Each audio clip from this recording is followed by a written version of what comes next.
mahasiswa yang melanggar, maka kita tidak boleh langsung menjas.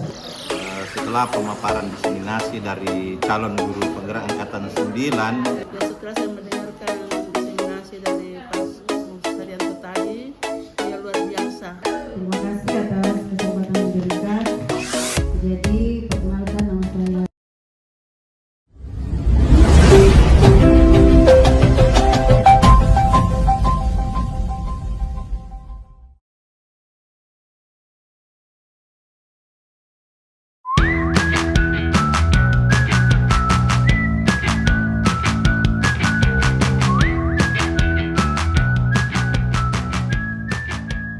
Yang sederhana ini guna untuk merangkaikan beberapa acara, yakni diseminasi budaya positif oleh kami dari guru penggerak angkatan 9. Jadi perlu dipahami bahwa aksi nyata kami itu terkait masalah budaya positif di sekolah negara.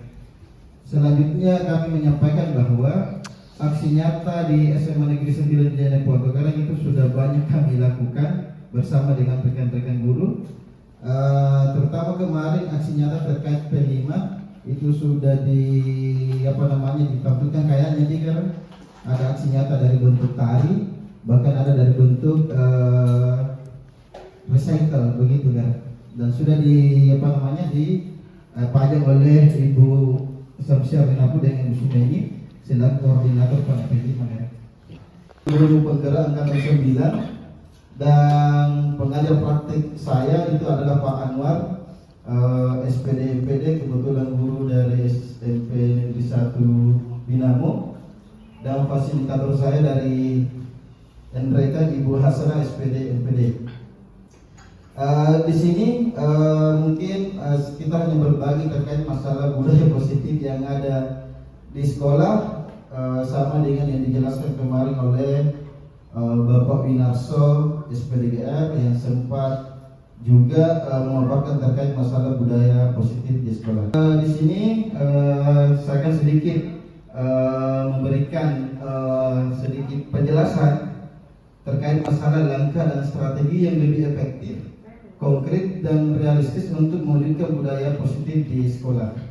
Sebelum kita lanjut di terkait persoalan budaya positif terlalu jauh, mungkin kita harus paham dulu dasar pendidikan kita yang ada di Indonesia, ya.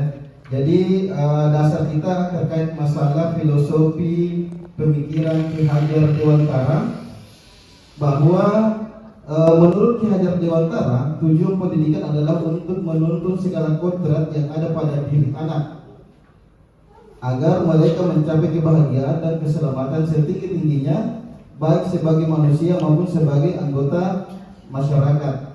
Di sini juga kami menjelaskan adalah berpihak kepada murid atau peserta didik, yang kedua mandiri, yang ketiga kreatif, reflektif, inovatif, dan kolaboratif. Yang kedua, peran kami selaku guru penggerak di sekolah, yang pertama adalah menjadi pemimpin pembelajaran mestinya. Yang kedua, menjadi coach bagi guru lain, artinya bahwa kita di guru penggerak mestinya menjadi penggerak di sekolah untuk guru-guru lain untuk tetap memicu ke depan. Yang ketiga adalah mendorong kolaborasi atau kerjasama. Yang keempat, mewujudkan kepemimpinan murid. Dan yang kelima adalah menggerakkan komunitas praktisi. Alhamdulillah kemarin kami sudah bentuk komunitas praktisi dan langsung diketuai oleh Bapak Wakas sebagai kurikulum, dalam hal ini adalah Pak Bahar. Kemarin saya sudah laporkan ke Bapak Kepala UPT pada saat pendampingan kan. Ini visi saya terwujudnya murid yang berkarakter mulia, berdaya saing dan berwawasan lingkungan. Selanjutnya perlu dipahami bahwa budaya positif yang kedua adalah motivasi perilaku manusia, dalam hal ini hukuman dan penghargaan. Yang ketiga, posisi kontrol restitusi. Yang keempat, keyakinan keras. Dan yang kelima, segitiga restitusi. Mungkin kita akan membahas satu-satu, tapi mungkin tidak terlama. Yang pertama, disiplin positif. Mungkin kita paham bahwa disiplin positif adalah pendekatan untuk menuntut kodrat anak agar berdaya dalam mengontrol diri dan menguasai diri untuk memilih tindakan yang mengacu pada nilai-nilai kebajikan. Disiplin positif menjadi komponen utama dalam mewujudkan budaya positif. Posisi yang kedua pada budaya positif adalah posisi kontrol guru. Di sini kita akan sedikit memberikan video pembelajaran kepada ibu bapak. Lima posisi kontrol itu adalah: 1. Kelima posisi kontrol dalam menghadapi masalah tersebut.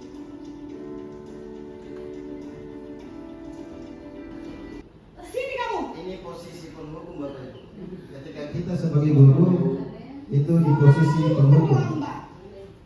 Kamu deh pasti terlambat. Maaf Bu, saya Apa? Apa coba? Alasan kamu apa lagi? Kapan sih kamu tidak terlambat? Malas sekali ya kamu jadi anak. saya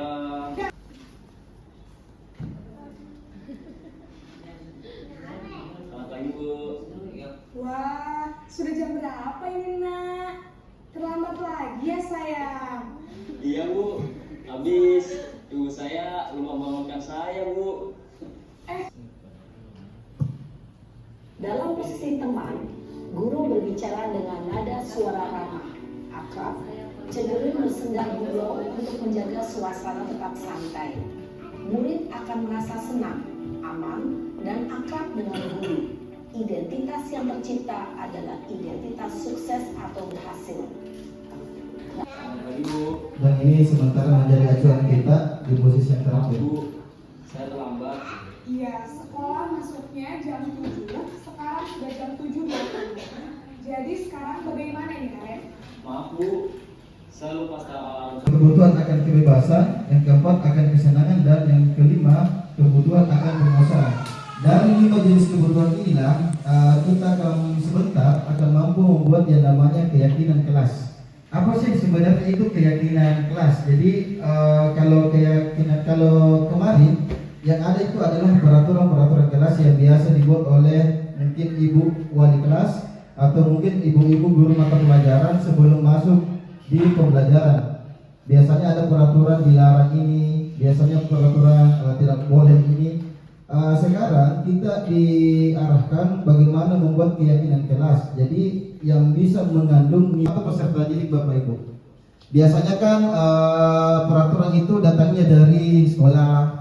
Biasanya datangnya dari guru, yang membuat peraturan adalah guru, yang membuat peraturan adalah sekolah.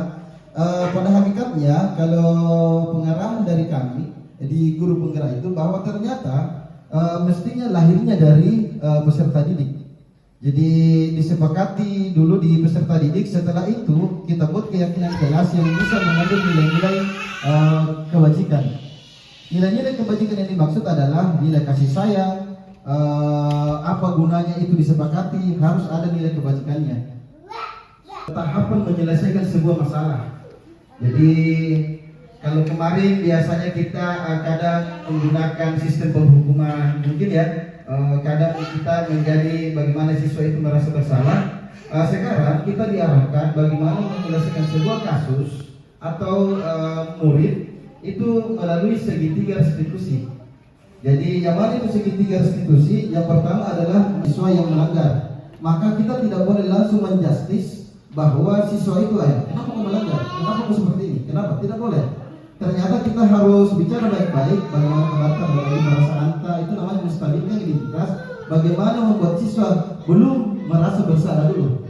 Dan memang kita nanti ke depan sebagai guru akan memang semakin berat. Kenapa?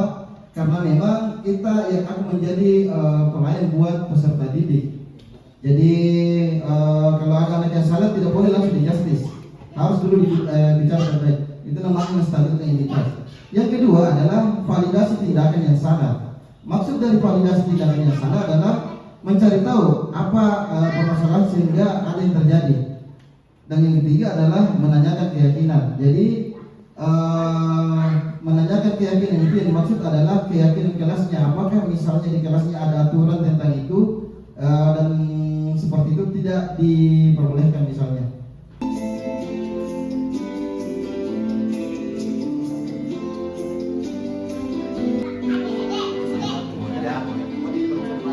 Memahami disiplin itu ialah perilaku anak yang mengikuti aturan dan selalu konsisten dengan aturan tersebut. Ternyata disiplin positif merupakan keyakinan akan nilai-nilai kebajikan universal. Jadi harus ada kandungan nilai-nilai kebijakan pada setiap aturan yang akan dimunculkan. Ada yang bagus, kadang kita berikan penghargaan. Ternyata hukuman dan penghargaan ternyata bukan cara yang baik dalam menumbuhkan motivasi anak dalam berperilaku. Yang ketiga, ternyata ada posisi kontrol guru yang paling ideal, yaitu posisi kontrol manajer. Selama ini saya menerapkan posisi pemantau, yang saya kira sebagai posisi terbaik bagi seorang guru. Jadi sebelum saya mempelajari masuk di materi guru penggerak, saya tidak tahu posisi saya sebagai guru itu pada posisi apa pada saat menghadapi seorang murid atau peserta didik. Ternyata selama ini saya kadang menjadi posisi memantau peserta didik. Selanjutnya dengan aturan di kelas serta cara merumuskan keyakinan kelas yang juga menggunakan langkah-langkah yang berbeda. Jadi kalau aturan itu biasanya dikonsep dari atas untuk menurun, tetapi keyakinan kelas itu diambilnya dari bawah untuk bisa kita sahkan di atas. Seperti itu. Assalamualaikum warahmatullahi wabarakatuh.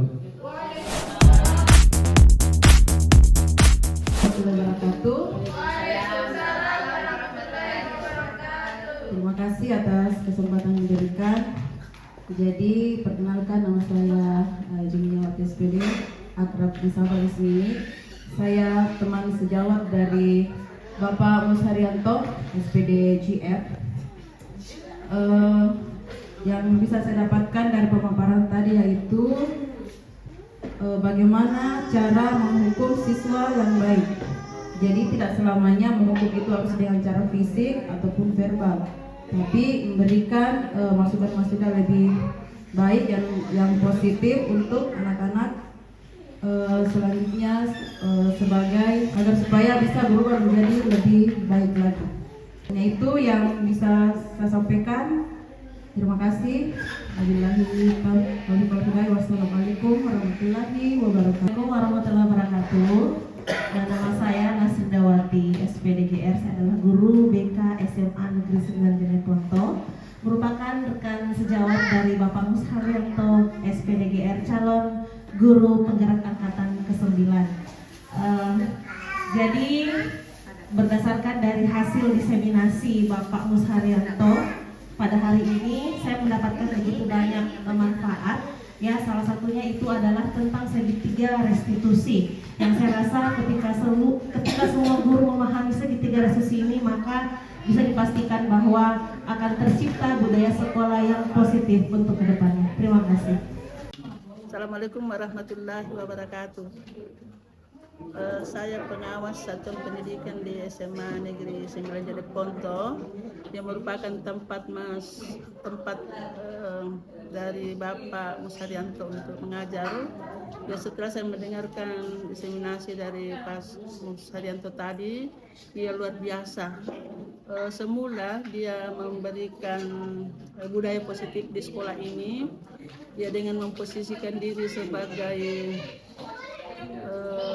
pengamat sebagai apakah tadi, ya dengan mengikuti kegiatan sekolah penggerak ini, dia sudah mengubah posisi menjadi seorang manajer, ya sehingga anak-anak ini tidak merasa dihakimi, tidak merasa dihukum, ya tetapi bisa menyadari bagaimana kekurangannya, sehingga dia bisa lebih meningkatkan dirinya menjadi orang yang lebih baik lagi. Saya kira itu yang bisa saya sampaikan, ya berkaitan dengan pemaparan dari Pak Musharyanto tadi. Saya kira demikian. Assalamualaikum warahmatullahi wabarakatuh. Saya Pak Ruanto SPDMM selaku Kepala UPT SMA Negeri 9 Jeneponto. Setelah pemaparan diseminasi dari calon guru penggerak angkatan 9 yaitu Pak Musharyanto SPD, sungguh luar biasa bahwa setelah pemaparan tadi kami lebih paham terhadap apa yang sudah dijelaskan, dan salah satu poin yang saya tanda di situ adalah restitusi ya di situ, bahwa dengan istilah itu sama memahami bahwa kita mengembalikan hak-hak siswa setelah selama ini bahwa disiplin itu selalu berujung hukuman, tapi setelah ada pemaparan tadi bahwa disiplin yang baik itu tidak berakhir dengan hukuman. Jadi dengan pemaparan yang luar biasa tadi, kami semua yang ada di ruangan ini bisa paham terhadap budaya-budaya positif yang akan ditularkan kepada siswa. Demikian.